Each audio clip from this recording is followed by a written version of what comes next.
কাকা 2 plate Maggi দিন তো। আচ্ছা আপনি খাচ্ছেন? আচ্ছা ঠিক আছে, খেয়ে নিয়ে দিন, আমরা ওয়েট করছি। হ্যাঁ দাদা দিচ্ছি, 2 প্লেট ম্যাগি তো।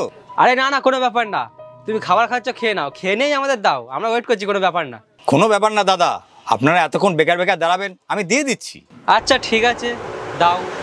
কিন্তু দাদা একটা কথা জানার ছিল, তুমি এই শুকনো রুটি আর পেঁয়াজ খাচ্ছ?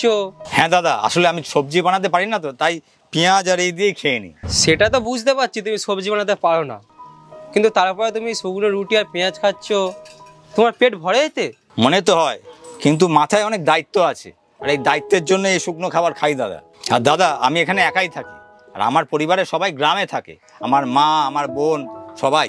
তাহলে দাদা তুমি তো বাইরে থেকে সবজি কিনে খেতে পারো।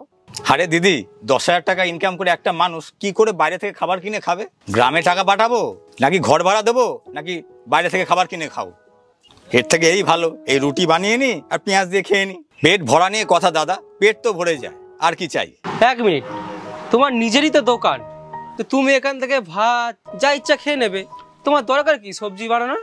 আমার না দাদা, আসলে আমি এখানে কাজ করি, আর যদি মালিক জানতে পারে তাহলে আমার মাইনে থেকে টাকা কেটে রাখবে।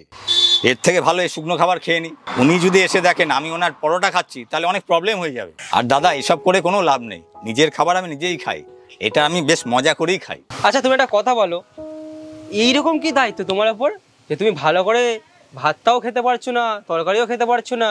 দায়িত্ব অনেক বড় আছে, বাড়িতে দুটো বোন আছে, ওদের বিয়ে দিতে হবে, আর মায়ের চিকিৎসা করতে হয়। আর দেখো না দাদা, মাসে তো মাত্র 10,000 টাকা পাই, তার মধ্যে তো আমি 6,000 টাকা গ্রামে পাঠিয়ে দিই, আর 2,000 টাকা ঘর ভাড়া চলে যায়, আর বেঁচে থাকে 2,000 টাকা, তাই দিয়ে এই শুকনো খাবার খাই। আচ্ছা দাদা ছাড়ো, এবার তুমি আমার কথাটা তো শোনো। আমার বাড়ির সামনেই, এবার থেকে আমি তোমাকে দুবেলা খাবার দিয়ে যাব। না না দিদি, এই তোমরা আমার জন্য এত ভাবছো, এতেই আমি খুশি। ধন্যবাদ দিদি, তুমি একদিন নিয়ে আসবে, 2 দিন নিয়ে আসবে, 3 দিন নিয়ে আসবে, তারপর তো আমাকে এই শুকনো খাবার খেতে হবে না? আর একবারে রুটি আর তরকারি খাওয়ার অভ্যেস হয়ে গেলে তাহলে বাড়িতে টাকা পাঠাবো কি করে? এর থেকে ভালো আমি এটাই খেয়ে নিই। আচ্ছা কোনো ব্যাপার না, তুমি খেয়ে নাও তোমার খাবারটা, তারপর আমাদেরকে ম্যাগি বানিয়ে দাও, আমরা ওয়েট করছি। দাদা 2 মিনিট দাঁড়াও, আমি তাড়াতাড়ি খেয়েই দিচ্ছি। হ্যাঁ চলো বসি। এই নিন দাদা আপনাদের 2 প্লেট ম্যাগি। দাদা এই 1 প্লেট ম্যাগি আমরা নিলাম, 1 প্লেট ম্যাগি তুমি খাও। না না দাদা, এর কোনো দরকার নেই। দাদা কোনো ব্যাপার না, এইটা আমরা আপনার জন্যই অর্ডার করেছি, চুপচাপ খাও, চুপচাপ খাও। কিন্তু দাদা। আরে দাদা না বলবেন না। না না দাদা, আমরা তোমার মালিককে কিছু বলবো না, কারণ এই ম্যাগিটা তো আমরাই অর্ডার করেছি, তো আমাদের সাথে চুপচাপ দাঁড়িয়ে এটা খাও, আর তোমার মালিক আসলে আমরা কথা বলে নেবো। আর দাদা কাল থেকে খাবার নিয়ে একদম টেনশন করবে না, আমাদের বাড়ির সামনেই, আমি কাল থেকে তোমার দুবেলা খাবার